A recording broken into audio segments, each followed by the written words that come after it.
வணக்கம். தி ecstasy of ஆண்டாள்ங்கிற சீரீஸில் மறுபடியும் உங்களை சந்திக்கிறதுல ரொம்ப மகிழ்ச்சி. பாவை நோன்பின் 10ஆம் நாளான இன்னைக்கு ஆண்டாள் நமக்கு அருளி இருக்கிற பாசுரம், நோற்று ஸ்வர்க்கம் புகுகின்ற அம்மனாய் மாற்றமும் தாராரோ வாசல் திறவாதார், நாற்ற துழாய்முடி நாராயணன் நம்மால் போற்றி பறைதரும் புண்ணியனார், பண்டொரு நாள் கூற்றத்தின் வாய்வீழ்ந்த கும்பகர்ணனும் தோற்றும் உனக்கே பெருந்துயில்தான் தந்தானோ, ஆற்ற அனந்தலுடையாய் அருங்கலமே தேற்றமாய் வந்து திரவேலோர் எம்பாவாய் அப்படிங்கிற பாசுரம் தான். இதுவும் ஒரு துயிலடை பாசுரமாக தான் அமையுது. நோற்று ஸ்வர்க்கம் புகுகின்ற அம்மனாய் அப்படிங்கிறது, கிடந்த இடத்துலையே நீ இருக்கிற இடத்துலையே ஸ்வர்க்கம் காணுவியா, அந்த அளவுக்கு நீ கிருஷ்ணானுபவத்தில் ரொம்ப திளைச்சிருக்கியா, கிருஷ்ணன் மேலே ரொம்ப அன்பு வச்சிருக்கியா, பாத்தியா படுத்த இடத்துல இருந்தே வந்து உனக்கு ஸ்வர்க்கம் தெரியுது, படுத்த இடத்துலேயே நீ கிருஷ்ணனை அனுபவிக்கிற, கிருஷ்ணனுடைய அன்பில் லயிச்சு கிடக்கிற அப்படின்னு வெளியில் இருக்கிற பெண்கள், அதாவது வெளியில் இருக்கிற ஆயர்பாடி பெண்கள் எல்லாம் அவளை கூப்பிடுறா அப்படின்னு வச்சுக்கலாம். இல்லை அப்படின்னா அவளையே சட்டையர் பண்ணுறாங்க.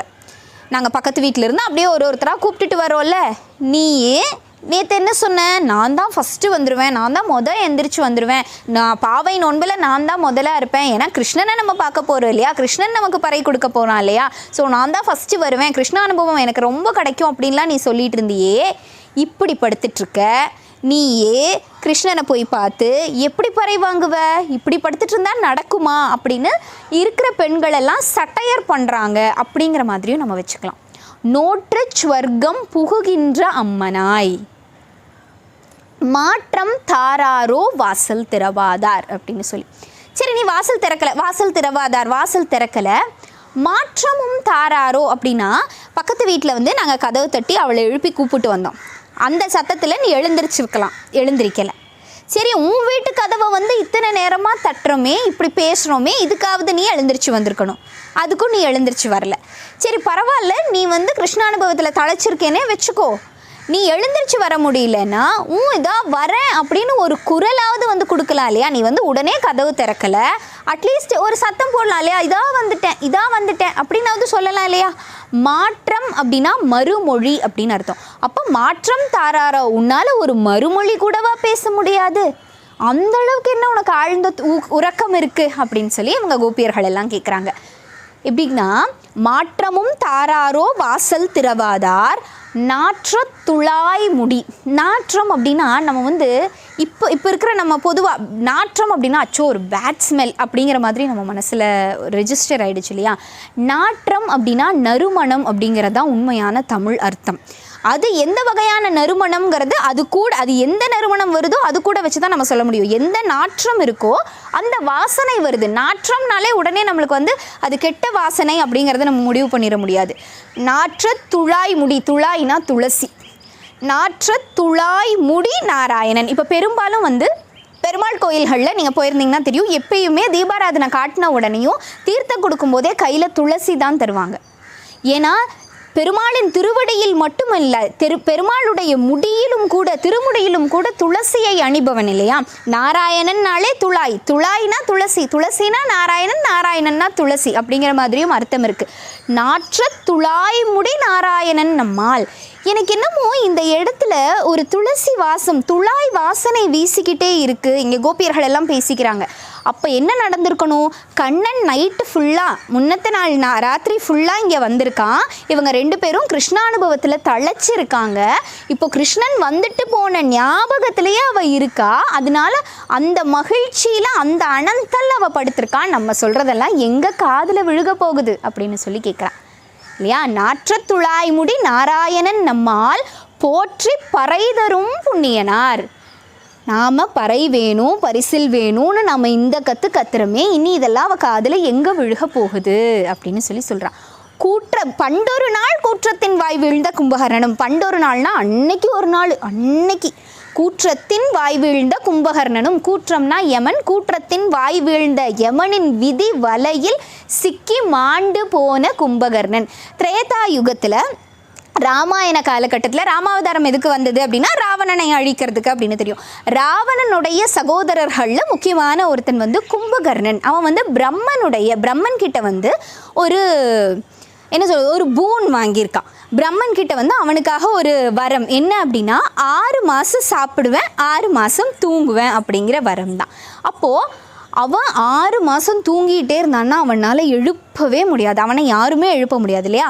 அப்போது உனக்கும் அந்த கும்பகர்ணனுக்கும், யாருக்கு உள்ளே தூங்கிட்டு இருக்க அந்த பொண்ணுக்கும் கும்பகர்ணனுக்கும் ஒரு தூக்கத்தில் போட்டி வச்சா கூட நீ ஜெயிப்ப. அப்போ ஜெயிச்சதுக்கு அடையாளமாக அவன் என்ன தருவான், அவனுடைய தூக்கத்தையே உனக்கு பரிசாக கொடுத்துட்டு போயிட்டான் போல.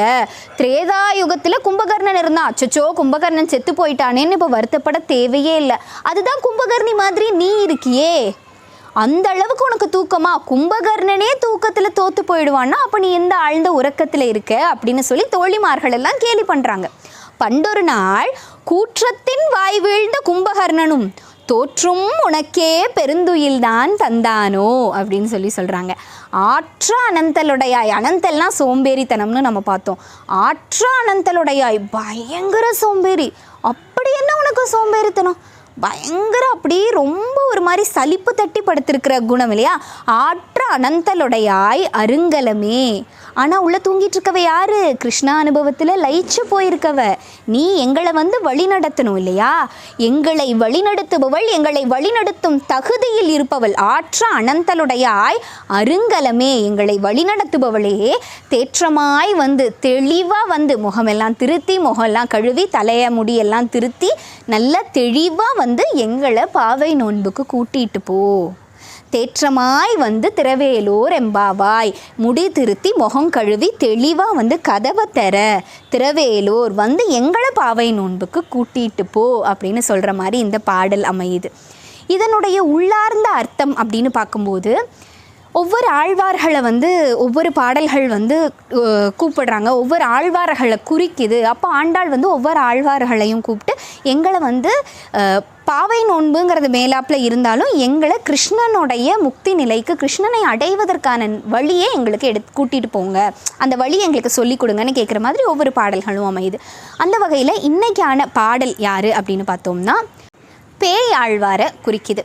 இப்போது முதன் 3 ஆழ்வார்கள் அப்படிங்கிற வரிசையில் நம்ம பார்த்தோம் அப்படின்னா பொய்கை ஆழ்வார், பூதத்தாழ்வார், பேயாழ்வார் அப்படின்னு சொல்லுவோம். இவங்க 3 பேருமே வந்து யோனியின் முறையில், அதாவது ஒரு பெண்ணினுடைய வயிற்றில் கருவறையிலிருந்து பிறக்காமல் பூவிலோ ஆற்றிலோ பூமியிலோ அந்த மாதிரி பிறந்தவங்க. இப்போ ஆண்டாள் கூட பூமி தேவியின் அம்சம்தான், நந்தவனத்தில் தான் அவளை வந்து பெரியாழ்வார் எடுத்தார் அப்படிங்கிற மாதிரி பார்க்குறோம் இல்லையா. இந்த முதல் 3 ஆழ்வார்களும் அந்த மாதிரி யோனி வழியாக தோன்றாமல் பொய்கை ஆழ்வார் பொய்கையிலையும், பூதத்தாழ்வாரும் பேயாழ்வாரும் மலர்களில் தான் தோன்றினாங்க அப்படிங்கிற மாதிரி ஒரு அர்த்தமும் இருக்குது.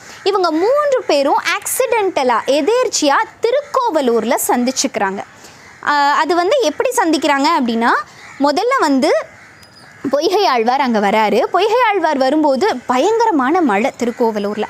அப்போ ஒரு சின்ன இடம், அப்போல்லாம் இந்த மாதிரி நம்மளுக்கு பெரிய ரெசார்ட்டெல்லாம் கிடையாது இல்லையா, எங்கே ஒதுங்கிறதுக்கு இடம் கிடைக்குமோ அங்கே ஒதுங்கிக்கணும். அப்போ அந்த மாதிரி ஒரு இடத்துல அவர் போய் நைட் ஆகிடுச்சு, ராத்திரி நேரம் அவர் படுத்துக்கிறார், கிடந்திருக்கிறார். அப்போ டக்குன்னு யாரோ வந்து கதவை தட்டுறாங்க. இங்கே வந்து மழை ரொம்ப ஜோனு பெய்யுது, எனக்கு இங்கே இடம் கிடைக்குமா அப்படின்னு கேட்குறாங்க. யார்? பூதத்தாழ்வார் 2வதா. அப்போது உள்ள பொய்கை ஆழ்வார் இருக்கிறவர் சொல்கிறாரு, இடம் இருக்குது. எப்படி சொல்கிறாரு? ஒருவர் கிடக்கலாம், இருவர் இருக்கலாம். ஒருவர் வந்து நல்லா சௌகரியமாக கால் நீட்டி படுத்துக்கலாம், 2 பேர்னா உட்காந்துக்கலாம், அப்படி இருக்குது அப்படின்னு சொல்கிறாரு. சரி உங்களுக்காக நான் அட்ஜஸ்ட் பண்ணிக்கிறேன், ஏன்னா மழை வெளியிலையும் நம்மளால் போக முடியாது, அப்போ நம்மக்கிட்ட உதவி கேட்டு வந்திருக்காங்கன்னா கண்டிப்பாக நம்ம செய்யணும் இல்லையா. அதுவும் ஆழ்வார்கள்ங்கும் போது கட்டாயமாக அவங்களுடைய மனசுங்கிறது ரொம்ப நம்ம முதல்ல பேசின மாதிரி உத்தம குணமுடையவர்களாக இருப்பாங்க. அப்போ அது நடந்திருக்கும். அப்போ அவங்களும் உள்ளே வராங்க. அப்போது ஒருவர் கிடக்கலாம், இருவர் இருக்கலாம்னு சொல்லியிருக்காங்க. 2 பேரும் உட்காந்துருக்காங்க. கொஞ்ச நேரம் கழித்து 3வது ஒருத்தர் கதவு தட்டுறாரு. உடனே திறந்து பார்க்குறாங்க, பேயாழ்வார் வர்றார். மழை வருதுங்க, இங்கே இடம் இருக்கா அப்படின்னு. உடனே பொய்காழ்வார் சொல்கிறாரு, ஒருவர் கிடக்கலாம், இருவர் இருக்கலாம், மூவர் நிற்கலாம் அப்படின்னு சொல்லி நிற்கிறாங்க. கம்ஃபர்டபுளாக 3 பேர் நின்றுக்கலாம். ஓகே, அவரும் உள்ளே வந்தாச்சு. 3 பேர் நின்னாச்சு, கதவை அடைச்சாச்சு. நல்ல இருட்டு. அப்போ நம்மளுக்கு எலக்ட்ரிசிட்டி எல்லாம் கிடையாது இல்லையா. So there was no light. கொஞ்சம் நேரம் ஆக ஆக அப்படியே ஒரு மாதிரி நெருக்கிற மாதிரி இருக்குது. ஏன்னா அங்கே மொத்தமாகவே நிற்கிறதுக்கு 3 பேர் நிற்கிறதுக்கு மட்டும்தான் இடம். இப்படி அசைகிறதுனா கொஞ்சம் கை கால் நீட்டலாம், அவ்வளோதான். 4வதாக ஒரு ஆள் வர முடியாது. ஆனால் ரொம்ப இடிக்கிற மாதிரி இருக்கேன்னு சொல்லி 3 பேரும் அந்த பொசிஷனை மாற்றி மாற்றி நின்று பார்க்குறாங்க. யார் என்னன்னே கண்டுபிடிக்க முடியல. அப்போ உடனே பொய்கை ஆழ்வார் சொல்கிறாரு, சரி இது யாரை நம்ம கண்டுபிடிக்கணும்ல, யார் 4வதாக வந்தாருக்காங்கன்னு. கதவு திறக்கலை, ஆல்ரெடி இருக்கிற இடம்தான், இவ்வளோ நேரம் நம்மளுக்கு கம்ஃபர்டபுளாக நிற்க முடிஞ்சுது, திடீர்னு என்ன நிற்க முடியல, பொசிஷன் எல்லாம் மாறியும் கூட நிற்க முடியலையே அப்படின்னு வையம் தகழியா அப்படின்னு ஆரம்பிக்கிறாரு. வையம் தகழியா வார்க்கடலே நெய்யாக, இந்த பூமியையே விளக்காக வச்சு இந்த கடலையே நெய்யாக நான் ஊற்றுறேன், அந்த விளக்கின் மூலமாக இது யாருன்னு தெரியும் அப்படின்னு சொல்லி பொய்கை ஆழ்வார் சொல்கிறாரு. உடனே பூதத்தாழ்வார் சொல்கிறாரு, அன்பே தகழியா, அன்பே விளக்காக இருக்கட்டும், அன்பே தகழியா ஆர்வமே நெய்யாக அப்படின்னு சொல்கிறார்.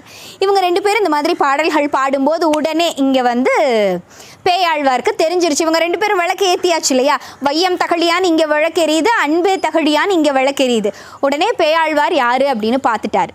என்ன சொல்கிறாரு, திருக்கண்டேன் பொன்மேனி கண்டேன், திருக்கண்டேன் பொன்மேனி கண்டேன், திகழும் அருக்கண் அணி நிறமும் கண்டேன், செருக்களரும் பொன்னாளி கண்டேன், வரிச்சங்கம் கை கண்டேன், என்னாளி வண்ணன்பால் இன்று நான் பார்த்துட்டேன், திருக்கண் பார்த்துட்டேன், பொன்மேனி பார்த்துட்டேன், அணி நிறம் பார்த்துட்டேன், அவருடைய முகங்களை பார்த்துட்டேன், கையில் இருக்க ஆளி சக்கரத்தை பார்த்துட்டேன், வரி சங்கம் பார்த்துட்டேன். அப்போ யார், எம்பெருமான் ஸ்ரீமன் நாராயணன் தான் இங்கே நின்றுருக்கிறாரு.